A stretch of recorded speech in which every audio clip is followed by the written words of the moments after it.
Claude, tu as fait une fiche de pointage pour prendre la réunion sur le DIF?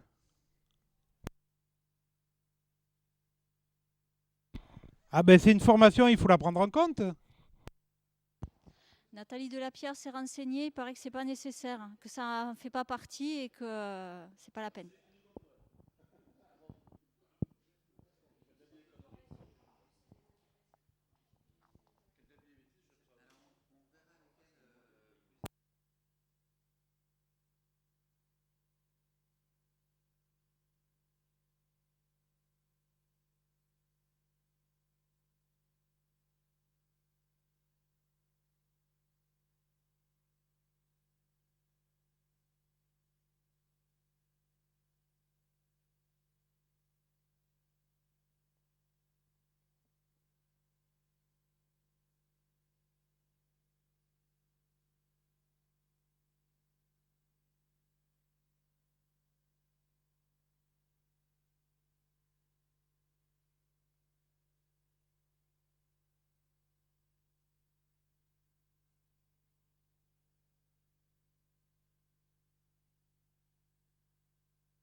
peut-être démarrer alors. En attend que Annie s'installe.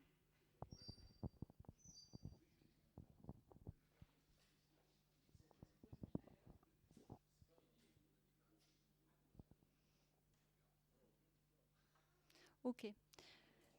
Donc, on vous a réunis ici aujourd'hui. Merci d'être venus pour vous présenter un petit peu le nouveau campus que nous devons mettre en place à la rentrée de septembre et sur lequel j'ai commencé à travailler depuis plusieurs mois. Alors, pourquoi est-ce qu'on a choisi de faire une migration de campus ? Parce que la plateforme actuelle, qui repose sur l'outil Moodle, avait la version 1.9. Et cette version, elle n'est plus maintenue, elle devient obsolète. La dernière version disponible, c'est la version 2.7. Donc il devenait indispensable de migrer la plateforme pour avoir quelque chose d'un peu plus récent. Alors la question, c'était de savoir comment est-ce qu'on pratiquait.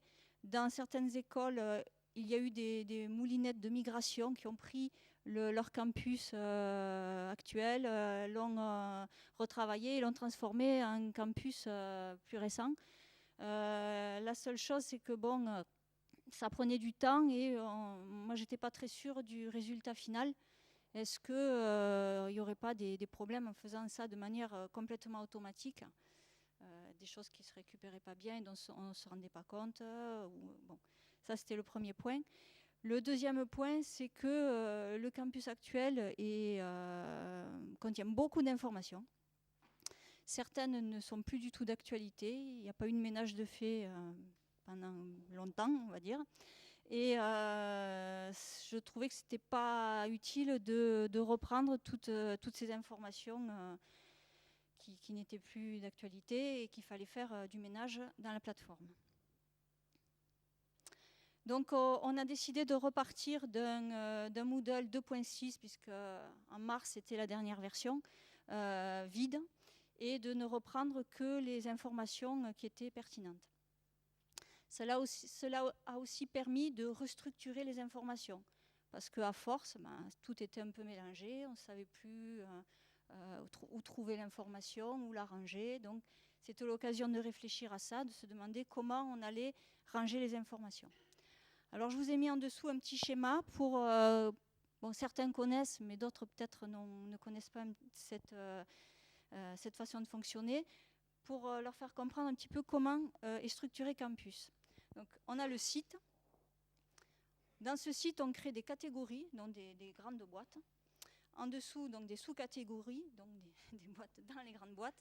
Et finalement, on a des espaces de cours qui correspondent à des pages où les étudiants vont pouvoir être inscrits et où les enseignants vont pouvoir déposer des documents, créer des activités, etc. Donc, ils vont pouvoir gérer leurs cours.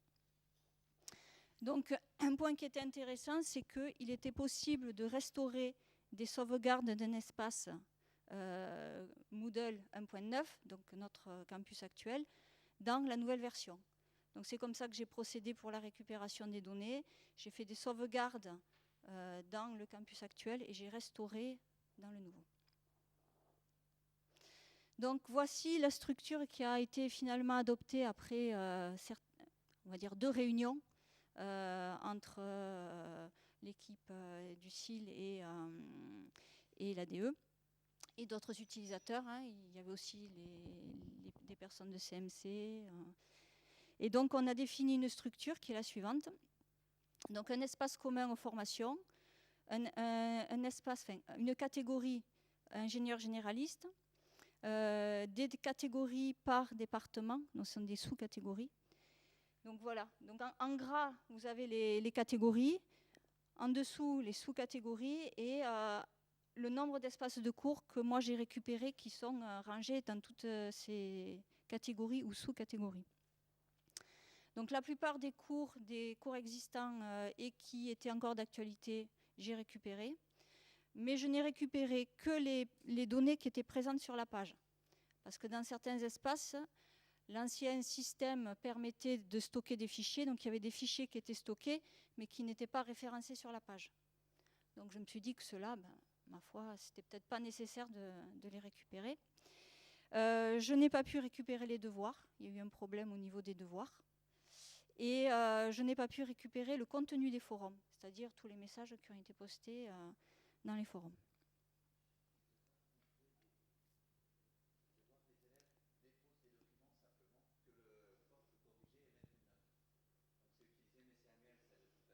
Voilà, donc bon.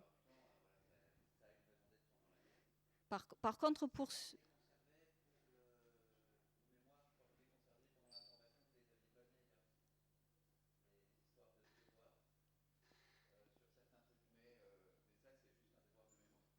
Par contre, pour les gens qui utilisent les devoirs et qui ont besoin de les archiver pour le dossier scolaire de l'élève, etc., il faudra les récupérer sur l'ancien campus et les archiver, quoi.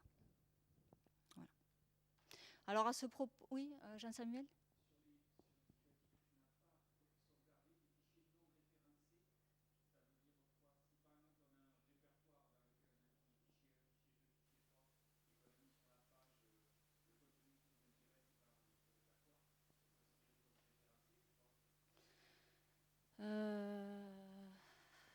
Faudrait vérifier.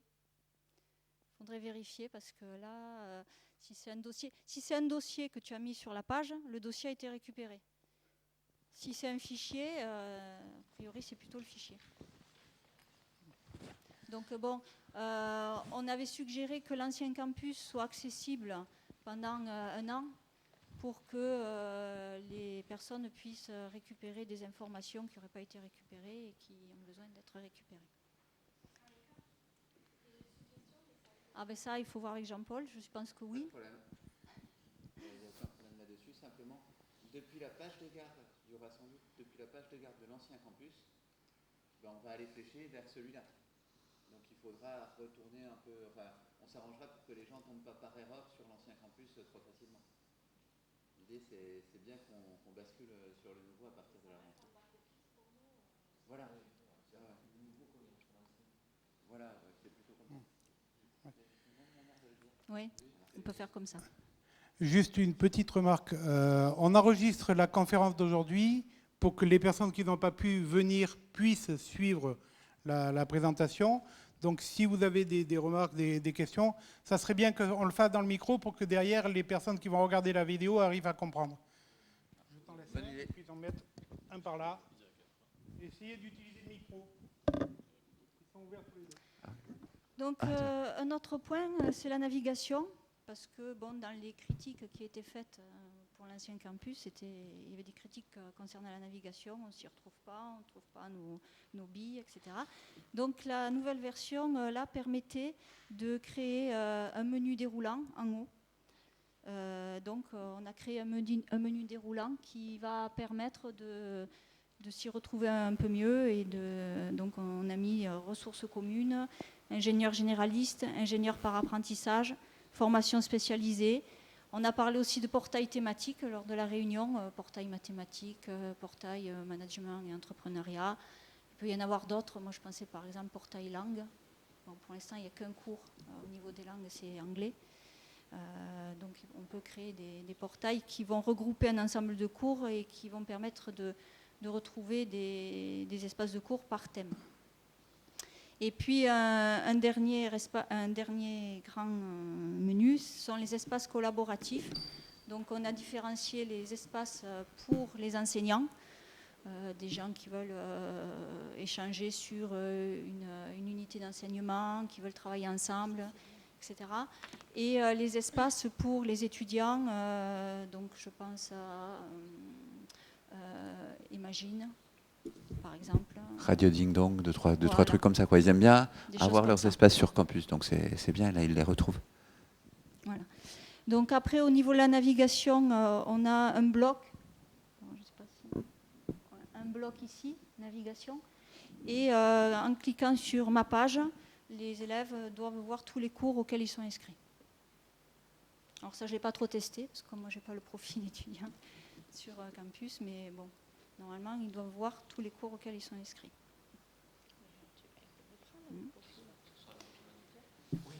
Oui, ça c'est dans le fonctionnement de la plateforme, donc ça ne pose pas de Alors, problème. bon, Et Là, les étudiants seront inscrits automatiquement dans les cours qui les concernent. Ça, on est en train de finaliser le boulot dessus. Enfin, Claude est en train de finaliser le boulot dessus. Alors je pense que c'est important de parler de ça, la notion de rôle et de contexte, parce que Moodle fonctionne sur cette base-là, donc il faut comprendre un petit peu comment ça marche. Donc les droits d'accès pour chaque ressource sont calculés en fonction du rôle de la personne et du contexte. Donc il y a des rôles qui sont définis par défaut dans Campus, le rôle d'administrateur, le rôle de gestionnaire, le rôle de créateur de cours, le rôle d'enseignant, le rôle d'enseignant et non éditeur, le rôle d'étudiant et le rôle d'invité. Et chacun a des droits, évidemment, la quantité de droits va diminuer entre l'administrateur et l'invité. On a rajouté un rôle, parce qu'on peut créer des rôles personnalisés. Donc on a rajouté un rôle qui est un rôle d'observateur, c'est-à-dire une personne qui est connectée, qui a saisi son login, son mot de passe. Par défaut, elle est observateur, elle peut aller voir dans tous les cours, aller consulter les ressources, toutes les ressources, sauf si dans un espace précis, on ne veut pas que tout le monde puisse aller voir, il y a moyen d'empêcher l'observateur d'y aller. Hein. Ça, il faut savoir dans quel cours il faudrait l'empêcher. Et donc, l'observateur va pouvoir tout voir sans forcément participer. Participer, ça veut dire mettre des messages dans les forums, répondre aux questionnaires, etc. Toutes les activités qui sont réservées aux étudiants du cours. Et ensuite, au niveau des contextes, il y a le site global, les catégories, les espaces de cours et les activités. Donc, il y a différents contextes. Et pour tous ces contextes, on peut mettre des droits différents. Bon, c'est un peu compliqué, mais il faut comprendre un petit peu comment ça marche. Alors, pour répondre à James sur cette différence entre un invité et un observateur, on ne souhaite pas que n'importe qui depuis Internet puisse aller consulter les contenus de cours. La raison principale, c'est on n'est pas certain qu'on respecte l'ensemble des droits d'auteur sur l'ensemble de nos contenus. Donc, on n'ouvre pas Internet. Donc, le rôle invité, c'est-à-dire quelqu'un qui ne se connecte pas, n'est pas autorisé à aller voir les contenus de la plupart des cours, en dehors de quelques espaces qu'on a bien identifiés et sur lesquels on a souhaité que tout le monde puisse aller voir. Par contre, on souhaite que nos étudiants puissent aller consulter les contenus de l'ensemble de nos cours. Et donc, pour éviter ce chose-trap, Claude avait créé dans l'ancienne plateforme et l'a reproduit dans la nouvelle plateforme, un rôle qui fait que n'importe quel étudiant peut aller dans n'importe quel cours sans forcément recevoir tous les messages sur la messagerie qui sont passés dans le forum. Ça, c'était un inconvénient qu'on avait il y a quelques années. Donc, comme ça, on peut aller voir les contenus des cours quand on en a besoin. On peut aller consulter le forum sur le site, mais on n'est pas, je dirais, pollué par les renvois des messages forums tous les jours ou choses comme ça. Donc voilà pourquoi on a créé ce rôle en plus. Observateur, c'est lié à des gens qui ont le droit de se connecter. Alors c'est les internes, mais c'est aussi éventuellement tous les consultants qui ont le rôle de prof, mais c'est des internes. Ils sont considérés comme des internes, voilà. Voilà. Enfin, si le non-observateur convient pas, on peut le changer, il n'y a pas de souci. Alors, il y a quand même un point important, c'est le gestionnaire de site, lui, va pouvoir créer des utilisateurs. Alors, c'est un rôle intermédiaire entre l'administrateur et les autres rôles, quoi. C'est un nouveau rôle qui a été rajouté là et qui permet de donner pas mal de droits à des personnes sans qu'ils aient forcément des droits sur l'administration et sans qu'ils puissent, sans faire exprès, dérégler quelque chose. Donc là, par contre, il va falloir qu'on essaye de voir qui devra être gestionnaire de site, qui a besoin de rajouter des utilisateurs, d'en créer, pour que moi, je puisse donner à ces gens-là le rôle de gestionnaire de site. Donc, il faudra y réfléchir. Claude ? Est-ce qu'il peut y avoir plusieurs gestionnaires de sites ? Oui. Ok, merci. Donc après, ça définirait qui... ouais. Alors au niveau des méthodes d'inscription, la nouvelle version de Moodle a rajouté une fonctionnalité qui n'existait pas avant. Alors je précise d'abord que on ne peut participer à un espace de cours que si on y est inscrit, soit comme enseignant, pour déposer des documents, gérer le cours, etc., soit comme étudiant pour consulter les ressources, mais aussi écrire dans les forums, répondre aux questionnaires, participer à des activités, puisque Moodle permet un certain nombre d'activités. Donc tout ça, on ne peut le faire que si on est étudiant et qu'on est inscrit en tant que tel dans le cours. Donc la nouvelle version de Moodle a introduit ce qu'on appelle les cohortes. Donc une cohorte, c'est une liste d'utilisateurs qui peut être inscrite à un cours. Donc on inscrit tout le monde d'un coup à ce cours.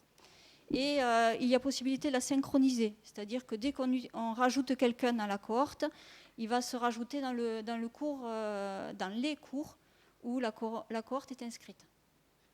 Donc ça facilite les inscriptions. Alors il y a différents niveaux où la cohorte peut être créée, au niveau du site ou au niveau d'une catégorie. Alors au niveau du site, ça va être les gestionnaires de sites qui vont pouvoir la gérer. Et au niveau d'une catégorie, les gestionnaires de catégorie vont pouvoir gérer la cohorte. Donc là, j'ai mis un exemple. Par exemple, les deuxièmes années, on les crée au niveau du site et on peut les inscrire dans tous les espaces de cours existants. Et pour le département génie civil, on peut créer une cohorte spécifique qu'on ne pourra inscrire que dans les espaces de cours du département génie civil. Voilà. Et donc les gens qui seront gestionnaires de la catégorie département génie civil pourra gérer cette cohorte. Donc pour créer des utilisateurs, il faut être soit administrateur, soit gestionnaire de site. Pour l'instant, on a mis 2 types d'authentification. Les comptes manuels pour des personnes extérieures, donc les intervenants, les chargés de cours, les gens qui participent à des forums divers et variés sur campus. Et l'authentification LDAP pour le personnel et les élèves. Donc un profil LDAP qui se connecte une première fois est créé automatiquement. Mais il n'a pas de rôle, il n'est pas étudiant quelque part, il n'est pas enseignant, il est juste créé dans la base. Après, il faut lui donner un rôle pour qu'il puisse intervenir quelque part. Il est également possible d'importer une liste d'utilisateurs, ce qui facilite le travail, donc avec un fichier délimité, texte. Et on peut, dans la foulée, les inscrire dans une cohorte ou dans un cours. Donc, par exemple, oui. Il ne serait pas pertinent qu'un observateur, que quand on crée quelqu'un à partir de LDAP, même s'il n'a pas de rôle, on lui crée un rôle automatiquement d'observateur. Ah, mais ça, c'est le cas, par contre. Ah bon, oui, parce qu'on m'a dit qu'il n'avait pas de rôle. Là. Oui, mais bon, c'est... Oui, c'est vrai. Oui, parce que le rôle, par défaut, une fois qu'on a saisi son login mot de passe, c'est observateur. Il y a un rôle par défaut. C'est vrai. Mais on n'a pas de rôle spécifique dans les espaces de cours. Donc, oui, je disais qu'avec un fichier texte délimité, avec la liste des élèves, avec toutes les bonnes colonnes qu'il faut, on peut aller les créer et en même temps les inscrire dans une cohorte ou dans un cours.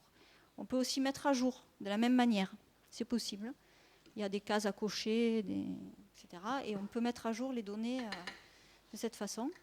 Donc j'ai commencé pour faciliter les choses, à récupérer les comptes du personnel. Alors il y en a peut-être un ou deux qui a pu passer à la trappe, il faudra vérifier. Et la plupart des élèves. Alors là c'est pareil, parce que j'ai fait des exports de campus avec certains critères. Donc si par exemple un élève n'a été inscrit nulle part, par exemple, ça peut arriver, je ne l'aurais pas récupéré. Et il me manque encore à traiter les intervenants extérieurs. Voilà. Donc là, j'ai mis une petite copie d'écran de l'interface pour importer les utilisateurs. Claude, en régie. Ça veut dire que à la rentrée, les élèves n'ont plus besoin, comme jusqu'à présent, de s'inscrire une première fois pour être reconnus dans le campus. Si on prépare le fichier qui va bien, avec toutes les bonnes informations et qu'on l'importe, non, ils n'auront pas besoin. Merci. Donc j'ai commencé à créer des cohortes. Alors là, j'ai noté qu'on pourra revoir si c'est nécessaire, parce que c'est une proposition de ma part. Si ça ne convient pas, on peut les changer de place ou c'est à voir. Donc 3 cohortes au niveau du site, les premières années, deuxième année et troisième année. Donc on voit que j'ai commencé à récupérer déjà des profils. C'est là qu'il faut vérifier s'il n'en manque pas. Et ensuite, pour l'apprentissage, les départements, les masters, etc., j'ai plutôt mis des cohortes au niveau de la catégorie, pour que des gestionnaires de catégorie puissent les gérer. Donc, par exemple, pour CMC, on a CMC 5, 6, bon, 7 évidemment, on n'a pas encore.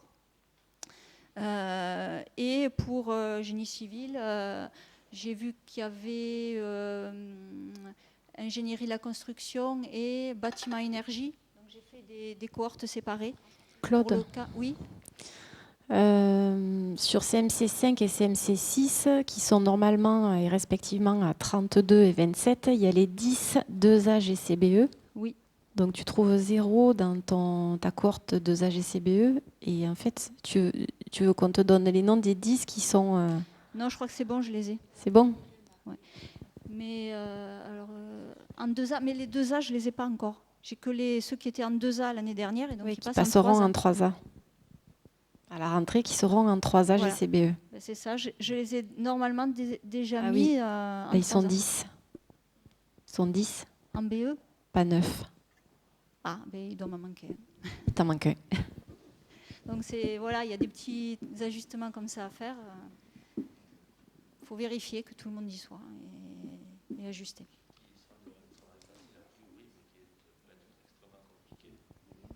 Mais c'est pour ça qu'on a besoin des assistantes dans tous les départements et choses comme ça pour bien rechecker. Par contre, par rapport à la situation précédente où il fallait les inscrire à la main et attendre qu'ils soient connectés dans Campus pour s'inscrire à la main, là, Claude, tu nous fais un sacré cadeau parce que ils seront tous préinscrits, on rentre un fichier plat et hop, normalement, ils sont inscrits, ils sont dans la cohorte et c'est bon, on a juste à vérifier qu'on a le bon nombre.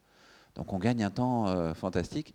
Je me souviens de cours qui commençaient au tout début de l'année aussi, de deuxième ou de troisième année, je ne sais plus, un cours avec Marc Vinche, où on était embêtés parce que les élèves, ils n'étaient pas tous arrivés, il y a des admis sur titre qui n'étaient pas encore venus et qui ne s'étaient pas connectés à Campus. Et du coup, quand la première fois qu'ils arrivaient, le premier jour, on ne pouvait pas. Et il fallait qu'on retourne 3, 4, 5 fois les inscrire.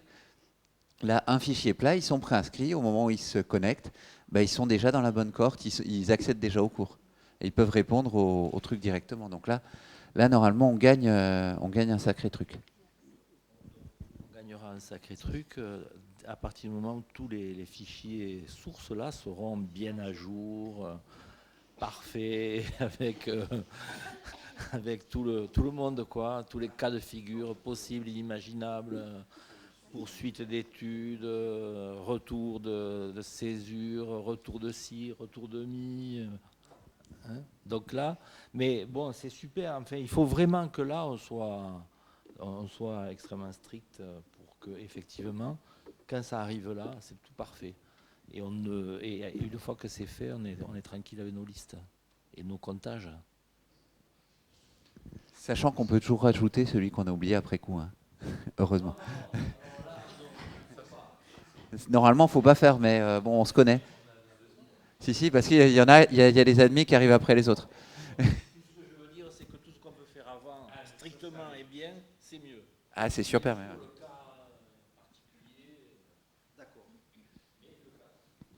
Voilà. Moi, j'avais une question sur le nom et l'identifiant de la cohorte. Je vois que c'est séparé. Et du coup, je vois que pour les formations initiales, en tout cas, tu as choisi première année, et pas du tout le numéro de promotion. Alors, je sais qu'il n'a pas le vent en poupe, ce numéro de promotion, mais il est quelquefois pratique. Il n'y a pas la place entre le nom et l'identifiant pour l'utiliser? Là, je peux même répondre. La seule chose, c'est que comme les premières années, ça va changer chaque année, les personnes qu'on va mettre en première année. Oui, mais quand tu vas passer de la première à la deuxième année, par exemple, typiquement, tu vas avoir 95% des étudiants qui vont passer d'une cohorte à l'autre. Donc, autrement dit, ça pourrait être intéressant de les avoir groupés quelque part. Non, en fait, si tu veux, première année, on va l'utiliser parce qu'on va le remettre, cette cohorte première année, dans tous les cours de première année. OK ? Donc, on inscrit dans première année les élèves de première année. C'est beaucoup plus rapide de changer les élèves de cohorte que de changer les inscriptions d'une cohorte à 15 ou 20 cours. Puisque 15 ou 20 opérations alors qu'une seule. Donc on a meilleur temps de changer les élèves de cohorte. C'est-à-dire ils passent de première en deuxième année, on les change de cohorte. Ils ne sont plus inscrits en tant qu'apprenants dans le cours de première année, ils deviennent inscrits en tant qu'apprenants dans le cours de deuxième année. C'est ça le principe. Donc la notion de promotion qui continue, ça on l'a plutôt dans le suivi de la scolarité, dans le suivi des notes, dans Cybernotes, où on a non seulement la promotion, mais aussi les inscriptions en semestre. Là, on fait une seule inscription, ils sont inscrits à un seul endroit et on change les listes avec fichier plat, quoi. C'est ça le principe. Par contre, au niveau du profil, lors de la récupération des données que j'ai faites, j'ai mis à plusieurs endroits le numéro de la promotion. Il y a des champs qui permettent de le stocker, description et département. Donc j'ai mis au maximum d'informations pour essayer de savoir cette personne, est-ce que c'est information initiale, est-ce que c'est un CMC, histoire qu'on puisse les identifier, ne serait-ce qu'en regardant leur profil. Est-ce qu'on pourrait imaginer que le numéro de promotion apparaisse dans le nom et soit remis à jour chaque année, puisque l'identifiant, pour le coup, lui, il doit être stable, mais le nom, je pense qu'on peut l'éditer très facilement. Oui, ça peut être modifié. Tu avais fait quoi du nom de promo, Jean-Sam? C'est pour pour info. Hein. Parce que ça aide à suivre, savoir de quels étudiants on parle en fait. Quelquefois, dans les périodes intermédiaires, fin d'année, début d'année, on pense aux premières années et on ne sait pas toujours si on pense aux premières années qui s'en vont ou aux premières années qui arrivent. C'est pas mal d'avoir le numéro de promo pour être bien clair, savoir de quels étudiants exactement on parle. Parce que le numéro de promo, il prend, enfin, en dernière année, il ne signifie plus rien du tout, puisque dans une même année scolaire, en troisième année, même en deuxième, dans les listes, il y a des gens qui sont issus de 2 ou 3 promos, quoi. La notion de promo est extrêmement complexe. Tu as parfaitement raison, bien sûr. Mais ça aide quand même, si tu veux, c'est comme on sait que la promo, elle est composée d'étudiants, enfin, l'année est composée d'étudiants de différentes promos. Ouais. Il reste quand même un noyau dur, on va dire, qui va représenter 2/3 d'une même année. Et même si on sait qu'on a des étudiants qui sont en avance ou en retard par rapport à cette année-là, quelquefois, ça aide à savoir où on se situe dans la scolarité. Enfin, c'est mon usage. Parce que nous, on rame beaucoup depuis quelques années sur l'identification justement des promos, enfin des cohortes, je dirais, qui sont issues de différentes promos et c'est compliqué. Alors par contre, moi, en CMC en Infres, je serais client aussi première, deuxième et troisième année, quoi, parce que... Le problème, alors j'essaye de projeter dans le fonctionnement actuel. L'identifiant de la cohorte, c'est pas gênant qu'on mette première, deuxième, troisième année, ça c'est pas un problème. Après, c'est au niveau des pages de cours que je pense pas qu'on soit structuré de la même manière en généraliste et en apprentissage. On a une page de cours qui suit la scolarité par promo et pas par année. C'est-à-dire que les CMC 5, sur leur page de cours, ils vont retrouver les cours de première, deuxième et bientôt troisième année. C'est pas la même structure, donc moi je veux bien changer de nom pour être homogène ou alors rajouter... Enfin, tu comprends ma problématique ? Moi j'ai repris votre système actuel de toute façon. Pourquoi on fait ça ? Merci Patricia. Je t'expliquerai. On fait ça parce quand je suis arrivée, on faisait ça et qu'on a continué à faire ça. Maintenant, je pense que c'est intéressant pour les élèves qu'ils continuent à avoir accès aux cours de première année alors qu'ils changent d'année. Je ne sais pas si c'est le cas en formation généraliste. Est-ce que quand on change de cohorte, on reste observateur sur les cours des années précédentes ? Oui. Je suppose que oui. Oui. Du coup, c'est vrai qu'on reçoit... Mais enfin, disons que nous, on n'aura pas à changer de cohorte. On n'aura pas à changer les élèves de cohorte. Ils restent dans la même cohorte. Oui, Oui, non, mais c'est vrai que le fonctionnement est différent, c'est-à-dire que nous, on n'a pas, en fait, les cours de première année côté CMC, vous les avez dans l'espace CMC5 et aussi dans l'espace CMC6, avec les cours qui éventuellement ont été remis à jour en CMC6, c'est-à-dire que chaque élève C'est ça. retrouve le cours qu'il a eu.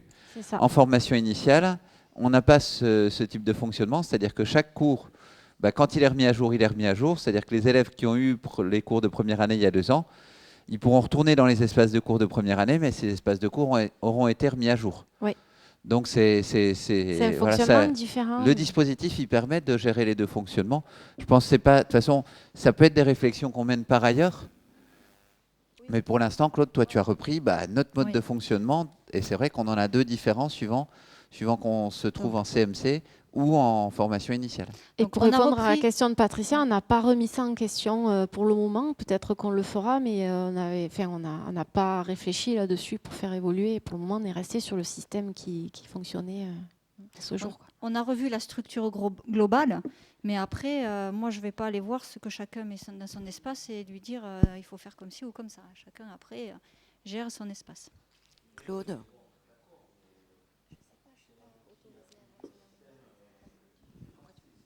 Un peu dommage. C'est toujours un peu dommage de ne pas avoir une unité de gestion. Si la troisième, la future formation par apprentissage qui arrive adopte un autre mode, on s'y retrouvera plus, quoi. Et Infres, il fonctionne comment? Hein? Infres, il fonctionne comment? Comme CMC, je crois. Un fresque fonctionne comment? La question est posée. Comme CMC, je crois. Pardon? Un fresque, tu as bon, il y a un vrai sujet qui dépasse, je pense, la présentation globale d'aujourd'hui. Hein? Voilà. Oui. Excusez-moi.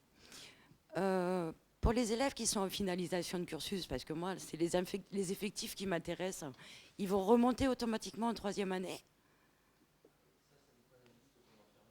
Oui, c'est pas moi qui vais les gérer, ces listes-là. Hein.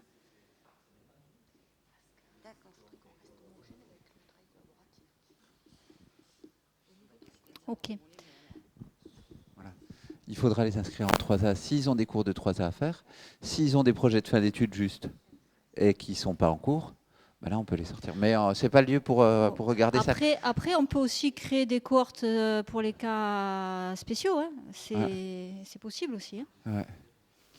C'est pas interdit, on peut créer autant de cohortes qu'on le souhaite. Ouais. Donc après, moi j'ai vu le cas général, après les cas particuliers, on verra plus tard. Donc les nouveautés importantes de la plateforme. Allez, on reprend sur les contenus de cours. Donc certaines personnes avaient l'habitude de déposer des fichiers via le réseau. Donc Jean-Paul avait fait des raccourcis réseau sur l'ancien serveur. Et les gens déposaient les fichiers via le réseau. Donc tout ça, c'est plus possible. Avec la nouvelle version, il faut absolument passer par l'interface parce que physiquement, on ne peut pas retrouver les fichiers. Moodle les renomme, gère tout ça lui-même. Donc c'est plus possible, on ne peut plus passer par le réseau. Il faut absolument passer par l'interface. Le point positif, c'est qu'il y a des nouvelles fonctionnalités qui facilitent cela.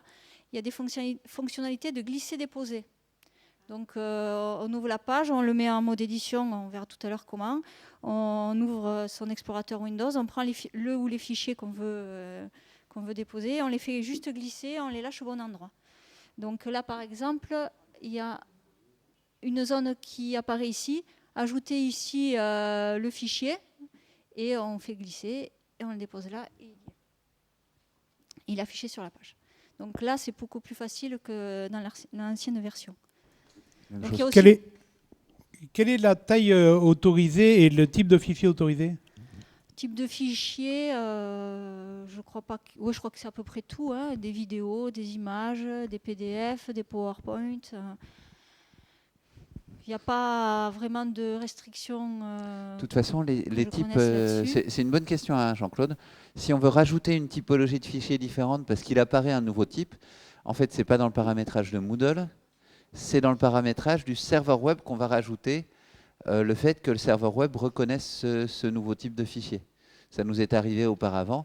Donc il suffit de rajouter, c'est ce qu'on appelle un type MIME, qui permet de faire en sorte que ça, la reconnaissance de la sorte de fichier qui est mise dedans soit propagée jusqu'au navigateur de l'autre côté, jusqu'à l'utilisateur. Donc ça on sait faire. La taille, par contre, des fichiers, c'est paramétrable aussi au niveau du serveur. C'est paramétrable. Pour l'instant, c'est... Moi, j'ai mis la limite du serveur et Laurent Pellissier l'a passé là à 512 mégas. Voilà. Par fichier. Par fichier. Voilà. Alors ça peut poser problème éventuellement sur... Juste, mais ça c'est une problématique qu'il faudra qu'on regarde peut-être sur des grosses vidéos, parce que ça arrive que des vidéos soient déposées importantes. Et là, il faudra qu'on réfléchisse si on les pose sur cette plateforme-là ou si on les pose ailleurs et puis qu'on donne accès via la plateforme. Donc, voilà. Alors là, on rentre un peu dans le vif du sujet. Comment inscrire les utilisateurs? Donc, dans les espaces de cours, on a, comme auparavant, un bloc administration. On a ici un menu utilisateur, utilisateur inscrit. Donc là, on voit que sur celui-là, il n'y en a pas. Donc là, un bouton inscrire des utilisateurs. Là, on les inscrit un à un, par exemple des enseignants. On choisit leur rôle. Est-ce qu'ils vont être étudiants? Est-ce qu'ils vont être enseignants? On peut, s'il y en a beaucoup, rechercher par le nom ou le début du nom de la personne. On l'inscrit et ensuite on valide ici. Donc ça, c'est dans le cas de l'inscription d'un utilisateur. Dans le cas de l'inscription d'une cohorte, inscrire une cohorte, on choisit le rôle qu'on veut lui donner. Donc a priori, là, ça sera étudiant. On inscrit la cohorte et on valide. Et c'est tout. De toute façon, ça, ce sera beaucoup plus les assistantes qui auront à le faire une fois. Nous, a priori, les préinscriptions des cohortes, elles seront faites. Donc, enseignants, on n'aura pas à inscrire d'élèves, ce sera déjà prédéfini, c'est ça? Voilà. Enfin, là, pour l'instant, je n'ai pas rebalayé tous les cours pour inscrire toutes les cohortes, mais bon, ça sera fait. Gérer un cours. Ça, par contre, ça concerne davantage les enseignants. Ajouter des ressources ou des activités. Donc, la première étape qui est essentielle, c'est activer le mode édition. Alors, il y a deux moyens, comme dans l'ancienne version. Soit le bouton qui est en haut à droite, soit ici, le lien activer le mode édition dans le bloc administration. Ensuite, soit on veut juste déposer un fichier, on fait le glisser-déposer dont j'ai parlé tout à l'heure dans la zone où on souhaite le déposer. Soit on veut déposer autre chose qu'un fichier et on passe par le lien ajouter une activité ou une ressource. On a la liste de toutes les activités et ressources disponibles. On sélectionne celles qu'on veut rajouter et on fait ajouter. Et ensuite, on remplit tous les champs qui sont requis pour le type de ressources ou d'activités qu'on veut déposer. Donc en général, il y a des champs obligatoires, le nom, la description, et là une zone où on peut déposer des fichiers. Si ce sont des fichiers ou si on a créé un dossier et qu'on veut le remplir, on peut remplir de cette manière-là avec le glisser-déposer. Et on peut en déposer plusieurs à la fois. Donc on peut sélectionner plusieurs fichiers, les faire glisser et les mettre dans la zone si c'est un dossier. Donc ça peut se faire de cette manière-là. Quelque chose qui est aussi important, c'est l'apparence. Donc là, si on clique sur la petite flèche, on affiche les champs qui correspondent. Et ça permet, par exemple, de régler est-ce qu'on veut que ça apparaisse dans la même page? Est-ce qu'on veut que ce soit dans une nouvelle fenêtre? Est-ce qu'on veut que ce soit téléchargé? Donc c'est la manière dont la ressource va s'afficher. Donc si on veut que ça s'affiche dans un autre onglet ou dans une fenêtre surgissante, etc. Donc ça se règle ici. En fait, si je résume par rapport au Moodle actuel, dans le Moodle actuel, on avait d'un côté les liens et de l'autre côté tous les fichiers pour un cours. Dans le nouveau Moodle, en fait, sur chacune des ressources, on va glisser les fichiers qui concernent la ressource. Voilà. Et il n'y a plus de notion de gros dossier par cours. C'est sur chaque lien, quand on met un lien vers un fichier, on glisse le fichier à cet endroit-là. Et finalement, ça simplifie les choses. Voilà. Ou un dossier, si on veut mettre un dossier avec plusieurs fichiers à l'intérieur. C'est chacune des ressources. Et on glisse, on dépose, ça va vachement plus vite pour y faire. Donc, Pardon, j'ai une question. Du coup, après la remarque de Jean-Paul, du coup, on n'a plus accès en version explorateur non. à l'arborescence Sauf si tu as mis un dossier. Dans ce cas-là, tu auras dans la zone qui est ici, enfin, je montrerai tout à l'heure, dans la zone qui est ici, tu vas voir tous tes fichiers, tes sous-dossiers, si tu en as créé. Parce que là, tu as quand même des petits boutons là qui te permettent de rajouter des fichiers, de créer des dossiers. Ça va être tout dans cette zone-là. En fait, ce que tu avais auparavant au niveau d'un cours, tu l'as actuellement au niveau, par exemple, partager un dossier ou lien vers un fichier. Et c'est à cet endroit-là que tu mets les fichiers. Et tu n'as plus la notion d'un gros dossier dans lequel on avait un gros bordel, parce qu'à force, au bout de 3-4 ans, les cours, on avait laissé les anciens trucs, on avait laissé les nouveaux. Et après, on se disait, mais à quoi ça sert tout ça? D'ailleurs, c'est bien ce que tu as vu quand tu as commencé à reporter les cours de l'ancienne plateforme vers la nouvelle. Tu t'es dit, oula! Il y a des choses qui datent. Donc, alors là, c'est un cas un peu particulier, je l'ai quand même mis. C'est pour les quelques personnes qui font des ressources, comme moi, des ressources, des packages avec des fichiers HTML, des fichiers, etc. etc. Donc ça, mais il y en a, pour la chimie, par exemple, il y avait eu des ressources qui avaient été faites par les enseignants de chimie. Donc voilà, j'expliquais un petit peu comment on procédait. Donc pour les déposer, il faut rajouter un fichier. Prendre le fichier zip, parce qu'en général, ces ressources-là, elles sont zippées. Tous les fichiers sont dans un fichier zip. Donc, on dépose le fichier zip, on le fait glisser. On fait un clic droit dessus, on peut le décompacter directement. Donc là, on voit que tous les dossiers, tous les fichiers ont été créés, ont été dézippés à cet endroit-là. Ensuite, celui-là, on n'en a plus besoin, donc on le supprime avec le bouton supprimer. Donc, clic droit, bouton supprimer. On n'a plus que nos fichiers de l'ensemble de la ressource. Et on fait un clic droit sur le fichier principal et on le spécifie comme fichier principal et on enregistre. Et ensuite, ça fonctionne bien. On a le fichier index qui s'ouvre et on a notre ressource chimie ou autre qui défile correctement. Voilà, donc ça c'est le... Après, si vous voulez procéder avec mettre un dossier, y déposer un fichier zippé, parce que vous aurez zippé tous vos fichiers plutôt que d'en mettre plusieurs à la fois, vous pouvez procéder pareil, sauf qu'après, il n'y a pas de fichier principal. Mais ce sera pour un dossier. Est-ce que j'ai été claire ou pas? Disons qu'on peut faire comme ça, plutôt que d'aller chercher plusieurs répertoires pour un ensemble de cours, on peut faire un zip et le décompresser. Voilà. Alors, on peut faire glisser-déposer pour des fichiers, par contre, on ne peut pas le faire pour des dossiers. Ça ne marche pas pour des dossiers. On ne peut pas faire un glisser-déposer pour des dossiers. Donc c'est important de faire un zip, voilà. de le décompresser. Donc, mais il faut créer son dossier, choisir la ressource dossier, et une fois qu'on l'a créé, donc mettre le zip, le dézipper, et puis après, supprimer si on ne veut plus qu'il soit là. Et après, on aura tous les fichiers dans le dossier. Ok. Des questions là ou non? De toute façon, après, tu pourras le montrer en vrai. Voilà. Donc, quelques compléments. Organisation de la page de cours.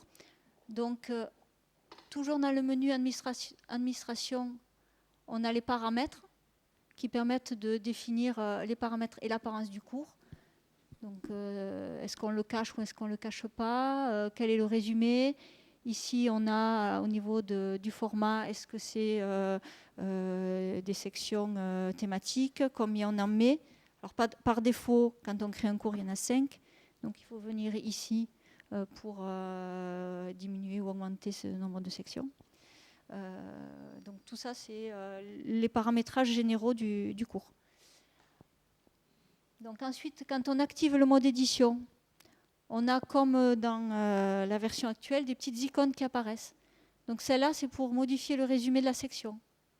Alors par défaut, on a section 1, 2, 3 qui apparaissent, mais on peut dire que ce n'est pas le nom par défaut et mettre ce qu'on veut.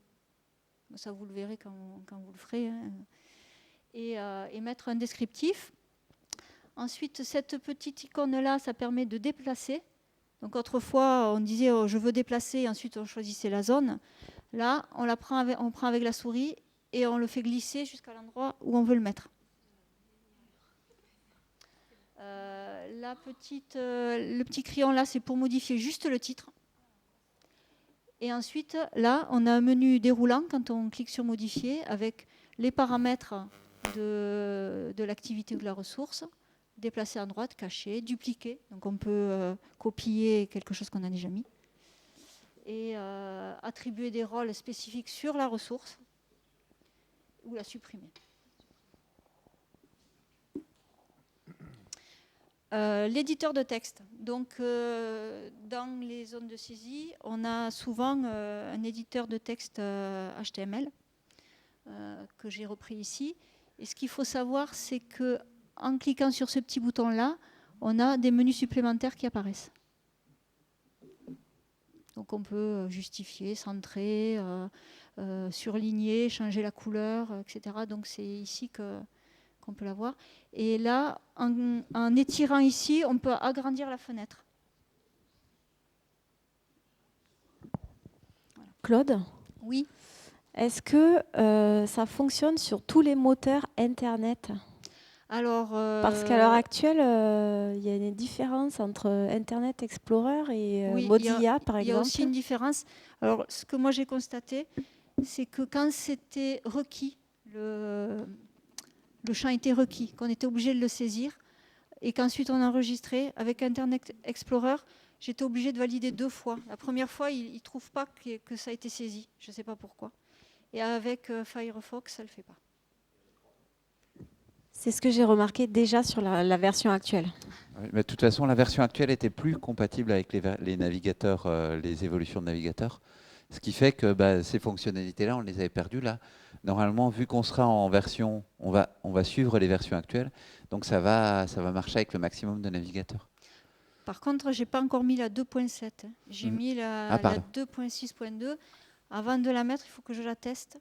Voilà, pour voir si c'est compatible avec Acte de construire, etc. Donc il faut que je la teste d'abord. Alors ce qui est vachement pratique, c'est voilà, quand on écrit du texte, on a un coin pour agrandir, on peut aller voir tout notre texte. C'est quand même vachement plus ergonomique. Il y aura peut-être des défauts quand même. Oui, un petit gadget. L'utilisation du doc. Donc, il y a une nouvelle fonctionnalité qui s'appelle le doc. Si on a un bloc, alors ça s'appelle un bloc dans Moodle. Si on a un bloc qu'on ne veut pas voir tout le temps, on en a besoin, mais on n'a pas envie de le voir tout le temps parce qu'il nous embête. En cliquant sur ce petit bouton, on peut le mettre dans le doc, ici. Et donc, quand on vient avec la souris, on l'affiche. Et quand on ne vient pas, il ne vient pas nous embêter au milieu de la page. Voilà. Bon, c'est un petit gadget à connaître. Donc, les questions, il y en a déjà eu. Donc, l'adresse du site, c'est campus2.mine-ls.fr. Pour l'instant, c'est ouvert qu'en interne. On ne l'a pas ouvert à l'extérieur tant que ce n'est pas opérationnel. Donc, quand ça sera bon, on décidera de l'ouvrir, je demanderai à Laurent Pellissier de l'ouvrir à l'extérieur. Voilà. Tu peux nous montrer en vrai ? Oui.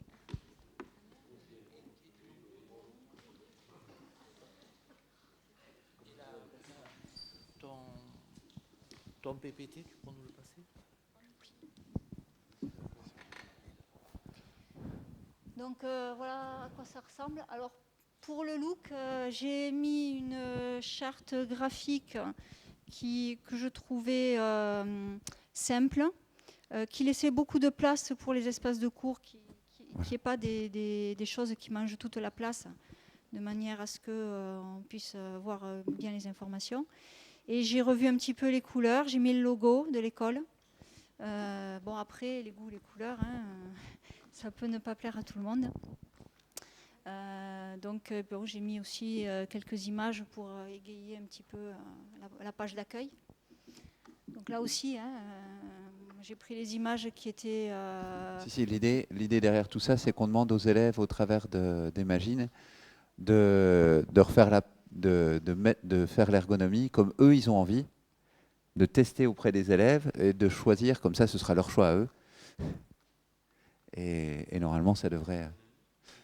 En fait, l'ergonomie, c'est le fond, le choix des couleurs ou les choses comme ça. La navigation et le reste... Ça peut relever de la charte graphique de l'école. Voilà, c'est même sûr, mais c'est les choses qu'on va leur demander. Donc, le fameux menu en haut. Donc là, c'est un lien vers le site principal de l'école, hein, mine-ls.fr. Donc les ressources communes avec le truc. Comment? Alors là, Dans direction des études. le problème ici, c'est que comme ça, c'est mis dessous les menus. La résolution de l'écran, elle n'est pas... Enfin bref. Donc là, il y a des sous-menus.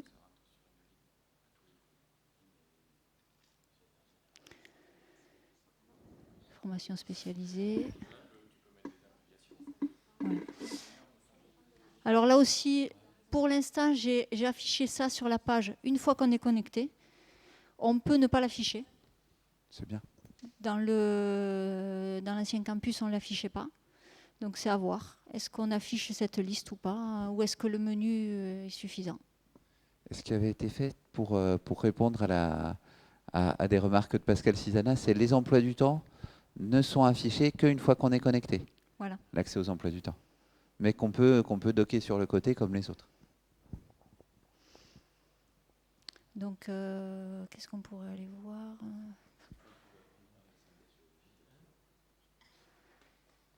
Donc, tous les cours qui ont été récupérés. On va aller voir celui-là.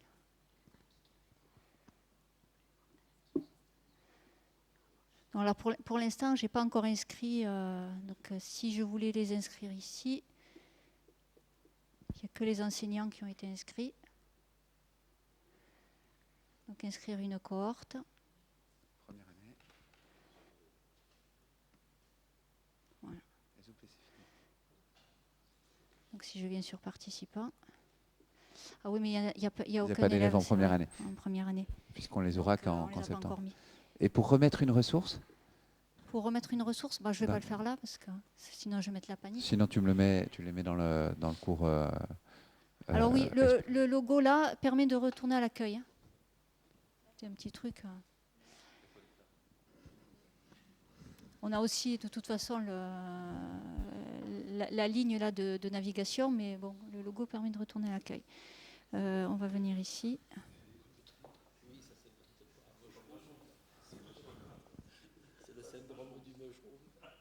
Voilà.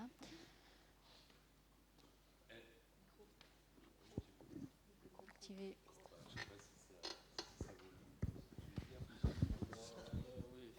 Non, sur les enseignants, j'ai vu, il y avait visiblement une vignette photo, mais qui n'était pas remplie. Non, mais il y a des fois, c'est vrai qu'on pourrait se dire, ça pourrait être intéressant que les élèves arrivent à mettre un visage sur le nom du prof. Il y a les trombinoscopes. Pour éviter des confusions par la suite. Mais je ne sais pas, justement, il y a peut-être des droits particuliers dans la mesure où sur Internet maintenant, ça s'affiche. Ça s'affiche plus maintenant, c'est fini. Voilà, pour le glisser déplacer, voilà. Et ça y est. Et c'est quand même trop classe. Et puis si c'est mis au mauvais endroit dans la mauvaise section, montre voir comment on peut le changer de place. Tu le prends, hop. Tac. Ouais, quand même on gagne du temps là. Et tu peux changer l'ordre des sections? Tu fais pareil. Pareil. Non, mais c'est pour voir la beauté de la chose. Non, mais c'est super rapide. Bon, après, il y a des cachets, etc., à mettre en lumière comme il y avait avant. Hein. Et si tu veux rajouter une section en dessous, tu peux Ouais, passer dans paramètres, les... mais si tu es emmerdé que tu en veux une en plus, tu fais plus. Ouais. Hop. Non, ils ont quand même vraiment pensé le truc pour Claude, quand tu as déplacé la section, il a très intelligemment renuméroté la 3 en 4 et la 4 en 3. Si tu mets des noms personnalisés, comment il gère ça? Bah, il garde le nom de la section. Alors là, si par exemple, je viens ici, voilà, c'est ici. Là, il y a coché utiliser le nom de section par défaut. Je veux pas, et je veux que ce soit.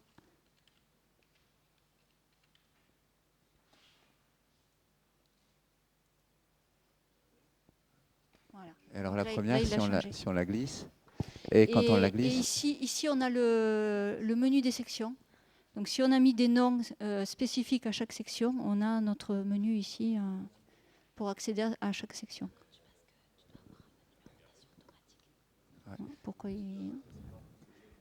ce qui était demandé, Claude, c'est de prendre première section et de la passer en deuxième, la déplacer, et ça reste, pour bien montrer que ça restera première, bien sûr. Voilà. Je n'ai pas réussi, il faut descendre plus. Ah. Et là, Voilà. c'est passé section 1. Donc voilà. Après, ce que je vous ai montré tout à l'heure, le package, c'est par exemple pour avoir ce genre de choses-là. Donc là, il est intégré dans la page. Si je reviens, modifier paramètres.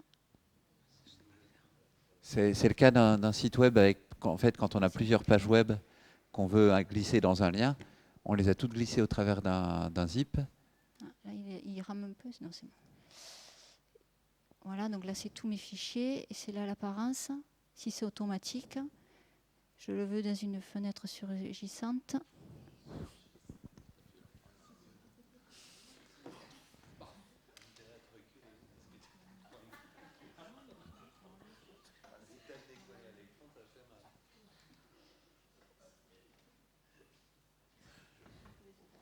Et le premier fichier, oui, c'était clic bouton droit sur le fichier, c'est ça? Voilà. Voilà. Voilà, bon, pour montrer les fonctionnalités. Alors, c'est ce que je voulais peut-être... c'est mettre là.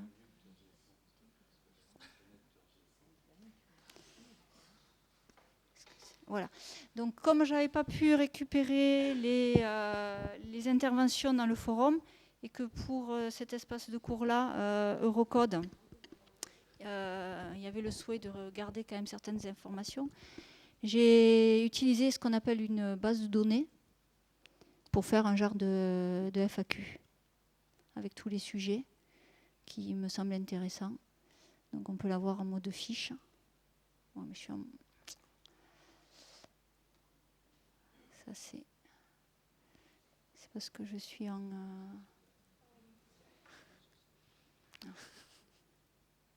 n'es pas obligé d'en mettre dans ton cours, là. Affichage fiche, voilà. Voilà. Donc là, c'est affiché question, réponse. Donc ces bases de données, on définit ces champs et on peut saisir des fiches avec les champs. Voilà. Ça permet de conserver la mémoire de ce forum-là, avec toutes les questions pertinentes qui ont été posées et les réponses. Donc ça peut donner des idées peut-être à certains, l'utilisation d'une base de données.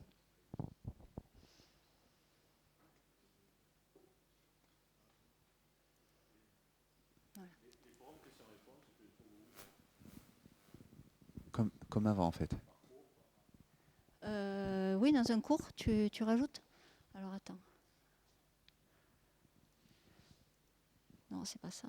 Si, c'est ça. Voilà, les annonces. Tu vois, annonce de l'international, c'est un forum. Donc là, j'ai récupéré. Il n'y a que quelques cours où j'ai pas pu tout récupérer, où j'ai pas fini. Mais là, je pense avoir à peu près tout récupéré sur celui-là. Donc il y a les fichiers et il y a les forums.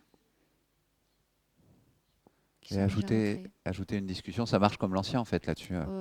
Oui. Alors par contre, pour l'instant, j'ai pas fait modifier le cron le système qui fait que au bout d'un moment, le message est envoyé de manière automatique. Voilà. Et pour l'instant, ça marche. Pour l'instant, le système qu'on avait mis en place fonctionne sur l'ancien. WebDFD. Et au moment où on basculera, il faudra que Laurent Pellissier change et mette celui-là. D'accord. Mais ça fonctionnera comme l'ancien. Bah, Dans je l'ancien, on suppose, hein. pouvait soit, mais ça c'était chaque utilisateur qui choisissait, soit on reçoit un message à chaque fois qu'il y a un nouveau message dans le forum, dans le quart d'heure qui suit, soit on reçoit un message par jour. Ça c'est dans les réglages personnels. Ça fera peut-être qu'on vous le montre. Mais bon, il y a rarement plusieurs messages forum dans la journée. Ah, si. Quand on est en mode projet, ça vaut le coup de les recevoir tous. Voilà.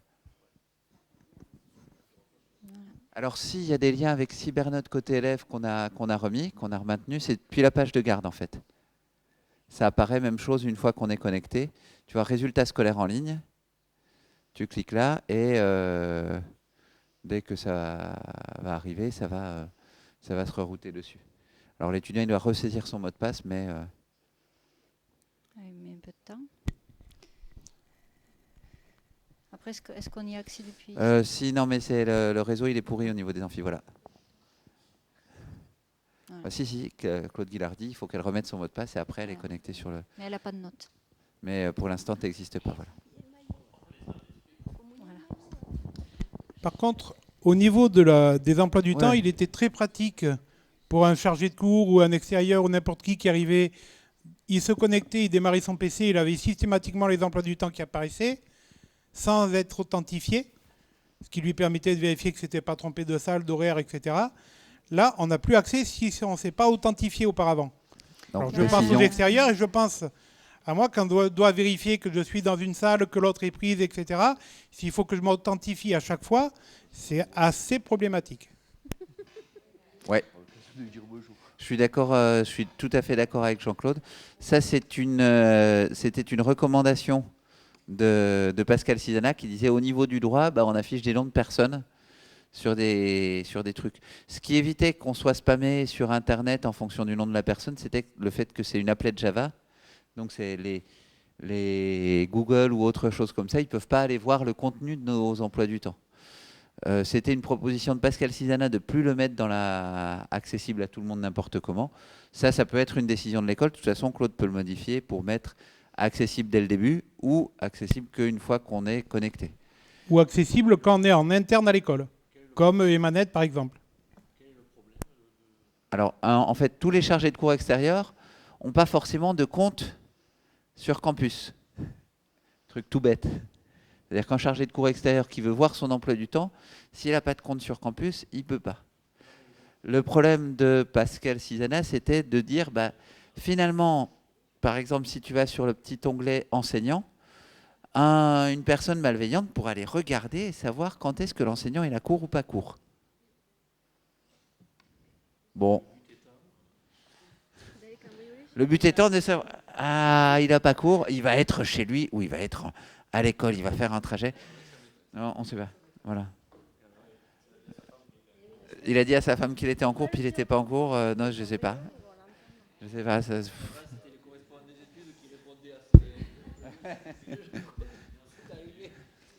Voilà. Nous, là c'était pour tenir, pour prendre en compte la remarque qui avait été faite par Pascal Cisana là-dessus. La décision peut appartenir au directeur des études de dire finalement on le met à tout le monde ou pas. On peut éventuellement aussi interroger l'ensemble des enseignants pour savoir s'ils préfèrent que ce soit accessible tout le temps ou pas. Mais c'est vrai qu'il y a un gros problème pour les chargés de cours extérieurs qui ne seraient pas créés sur campus, c'est qu'ils ne verraient plus leur emploi du temps. Actuellement, c'est accessible à tout le monde. Ben, en dehors de Pascal Cisana, non. Je crois pas, hein, Claude.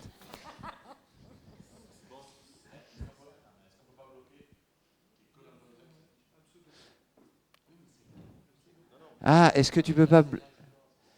les trucs...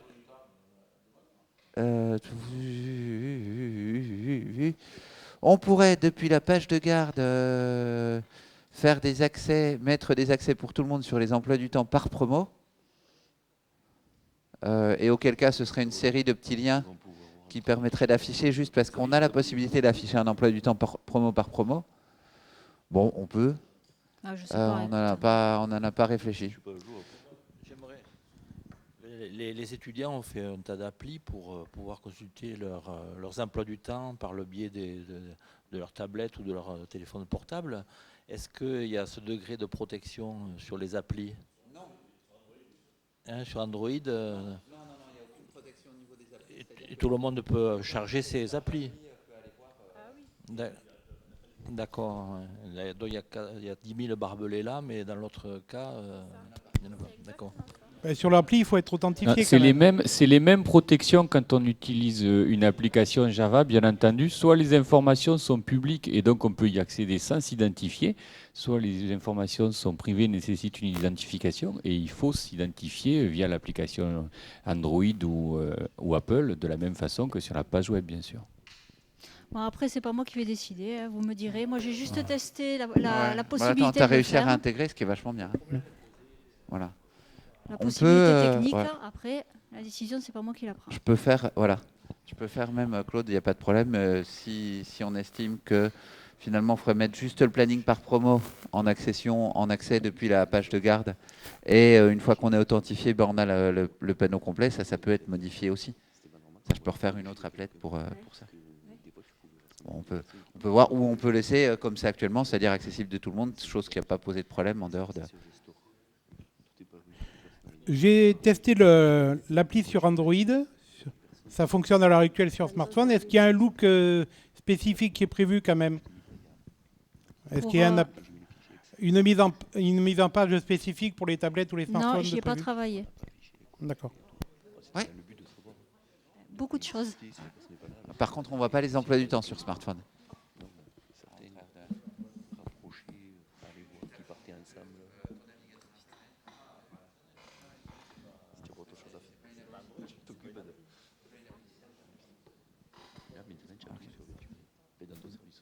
Les étudiants, ils utilisent en fait une appli pour accéder aux emplois du temps. Ça, je prévoyais justement éventuellement de jouer en refaire une pour tout le monde, y compris les Windows Phone, les trucs, les machins. Est-ce qu'il y a d'autres questions ou remarques? Votre avis sur le fait les glisser-déposer là de fichiers, ça c'est vachement mieux? Alors, ce qu'on fait le ménage, quand on fait le ménage sur la page, c'est ça, si tu enlèves une ressource, tu enlèves les fichiers qui sont associés à la ressource. Donc, en fait, ce que tu nettoies de la page, c'est nettoyer, tu ne laisses pas des scories dans ton gros dossier parcours. En fait, c'est d'ailleurs certainement pour ça qu'ils ont enlevé le gros dossier parcours, parce qu'en fait, ils se rendaient compte que les gens, au bout d'un moment, ils avaient stocké plein de trucs qui ne servaient plus à rien. Alors, sachant qu'il y a moyen aussi de stocker des fichiers par profil, c'est-à-dire qu'au lieu de dire les fichiers, les ressources, c'est pour un cours, c'est par rapport à une personne. Mais ça, je ne l'ai pas trop testé. Moi, je suis allée à l'essentiel, au plus urgent, voir comment on faisait la récupération des cours existants. C'est-à-dire que je peux très bien stocker un fichier, moi, et je mets accès au fichier que j'ai stocké chez moi dans le cours. Mais ça marche très bien en glisser-déposer. Et après, c'est dans mon profil, justement, qu'on met sa photo, qu'on met ces trucs comme ça.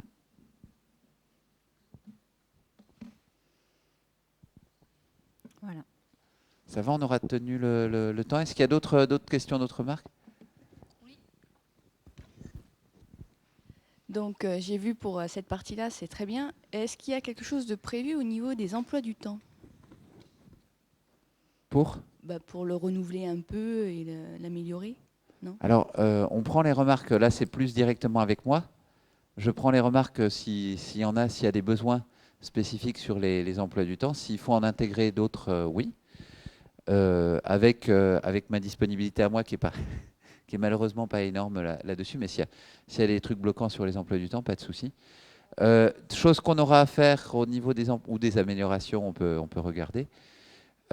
Chose qu'il y aura à faire sur les emplois du temps, il y avait de manière automatique des liens, c'est-à-dire quand on a une case d'emploi du temps, on peut cliquer dessus, on arrive sur l'espace de cours. Ça, il faudra que je vous montre. Éventuellement, on pourra se prévoir une réunion avant la rentrée sur les assistantes qui saisissent les emplois du temps.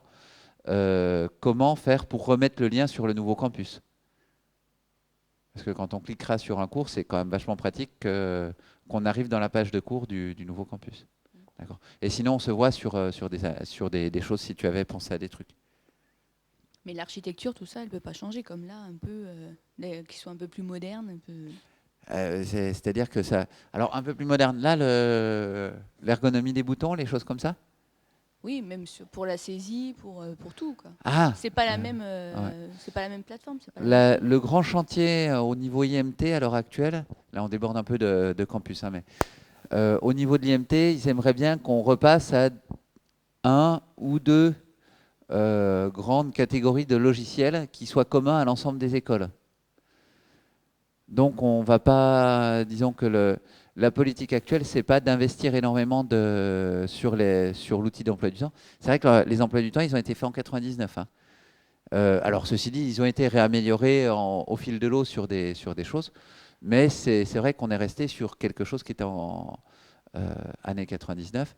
Les résultats scolaires, c'est 2004, je crois, 2003 que tu as rebossé dessus, 2004 qu'on l'a mis en... 2005. Ouais. 2004, début 2000, en fait, année scolaire 2005-2006 ou 2004-2005 qu'on a commencé à saisir les résultats scolaires. S'il y a des propositions d'amélioration, on prend. Hein. L'idée, c'est qu'on puisse faire, mais on ne va pas refaire complètement ou repenser complètement l'ergonomie de l'outil de gestion des emplois du temps, sachant qu'il est possible, il est probable qu'on évolue sur des solutions mutualisées. Il y a une échéance pour ça ou pas? Alors normalement, c'était pour septembre à l'origine quand ça avait été réfléchi, puis les services centraux de l'IMT se sont rendus compte que c'est quand même des choix structurants pour pas mal d'écoles, et que donc c'est pas si facile que ça. Et il y a deux grandes catégories de logiciels, il y en a un qui s'appelle Cocktail, l'autre qui s'appelle je sais plus, et sur lesquels éventuellement on migrerait, mais on sait pas encore. Enfin, c'est le choix. Pour l'instant, Douai a choisi de repartir sur une autre grande catégorie de logiciels, qui serait éventuellement celle qu'on choisirait. Et alors la position qu'on avait au niveau de l'école, c'était de dire on va attendre que Douai il se casse les dents, qu'il nous explique ce qui va bien, ce qui va pas bien, et après si on voit que ça va bien, ben on migrera. Mais cette fois-ci, on va pas migrer les premiers. Hein. Nantes a été parti sur le même choix de logiciel que Douai. Par contre, Nantes, ils étaient partis il y a 1 an ou 2, non 3, et ils ont galéré pas mal pour le mettre en place. Donc ces gros outils d'infrastructure, c'est vraiment des trucs, voilà, c'est pas anodin, et c'est des outils, en fait, c'est des démarches à très long terme, parce qu'on ne change pas d'outils du jour au lendemain. Sur les résultats scolaires, on se doit de les conserver une dizaine d'années, donc c'est quand même pas rien. Si je fais le bilan de mes conversations avec mes camarades, mes collègues des autres écoles des mines, je pense qu'au niveau coût-bénéfice, on est vachement bien placé, quoi.